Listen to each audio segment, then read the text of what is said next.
সুপ্রিয় দর্শক আসসালামু আলাইকুম। আশা করছি সকলেই অনেক অনেক ভালো আছেন। আলহামদুলিল্লাহ, আল্লাহর রহমতে আমিও খুব ভালো আছি। আজকের পর্বে আমি আপনাদের সাথে শেয়ার করব কলার কেক, অর্থাৎ পাকা কলা দিয়ে আমি আপনাদের কেক তৈরি করে দেখাবো। আশা করছি আমার আজকের এই রেসিপিটা আপনাদের কাছে ভালো লাগবে।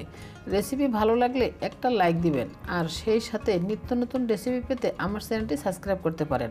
চলুন তাহলে মূল রেসিপিতে চলে যাই।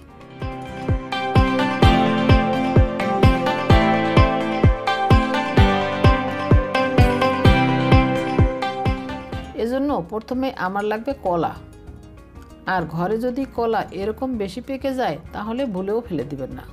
কলাগুলি উপর দিয়ে কালো হলেও ভিতরটা কিন্তু ভালো আছে, পচে যায়নি। আমি সবগুলি কলা ছিলে নিচ্ছি। সবগুলি কলা ছিলে নেওয়া হয়ে গেলে একটা নাইফের সাহায্যে এভাবে কেটে নিচ্ছি। সবগুলি কলা কেটে নিয়েছি। এবার ব্লেন্ড করব। ব্লেন্ডারে একটা জার নিয়ে তার মধ্যে অর্ধেকটা কলা দিয়ে দিলাম। সাথে দিয়ে দিচ্ছি লিকুইড দুধ। এখানে আমি 1.5 কাপের মতো দুধ নিয়েছি, অর্ধেকটা দুধ দিয়ে দিলাম। এবার ব্লেন্ড করে নিচ্ছি। এই তো ব্লেন্ড করে নিয়েছি, আর একইভাবে বাকিটা ব্লেন্ড করে নিয়েছি। এবার এর সাথে অ্যাড করে দিচ্ছি চিনি 1/2 কাপ। আমি অবশ্য কলার মিশ্রণ কিছুটা আলাদা করে রেখেছি। দিয়ে দিচ্ছি সুজি 1 কাপ, দিয়ে দিচ্ছি ময়দা 1 কাপ, দিয়ে দিচ্ছি বেকিং পাউডার 1 চা চামচ, দিয়ে দিচ্ছি লবণ স্বাদ মতো। এবার সব কিছু ভালো করে মিশিয়ে নিচ্ছি। এ পর্যায়ে দিয়ে দিচ্ছি সাদা তেল 1/4 কাপ, দিয়ে দিচ্ছি স্ট্রবেরি ফ্লেভার 1 চা চামচ।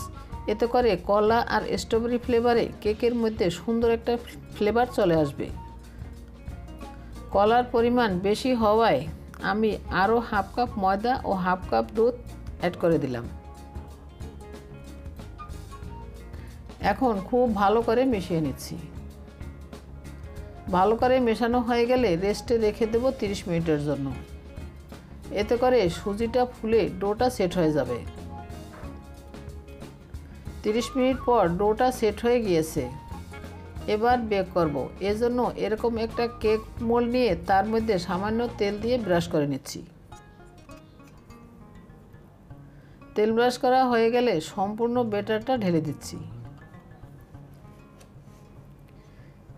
হাত দিয়ে ধরে একটু ট্যাপ ট্যাপ করে দিচ্ছি।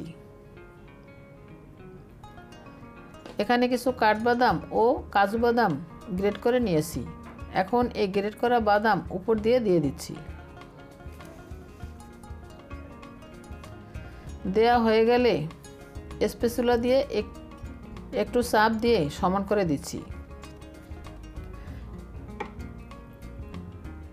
বেক করার জন্য একটা পাতিল চুলায় দিয়ে আগেই প্রিহিট করে নিয়েছি, আর পাতিলের মধ্যে একটা স্ট্যান্ড বসিয়ে দিয়েছি। এবার স্ট্যান্ডের উপর কেক মোল্ডটা বসিয়ে দিলাম। ঢাকনা দিয়ে ঢেকে দিচ্ছি। ঢাকনার ছিদ্রটা টিস্যু দিয়ে বন্ধ করে দিয়েছি। এবার অপেক্ষা করব 50 মিনিট থেকে 1 ঘন্টা।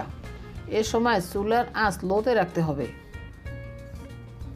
প্রায় 1 ঘন্টা পর কেকটা হয়ে গেছে।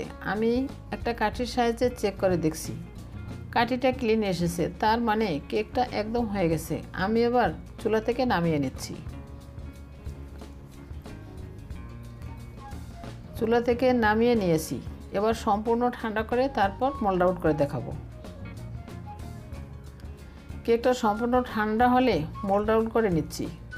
প্রথমে একটা নাইফের সাহায্যে চারদিকটা ছাড়িয়ে নিচ্ছি।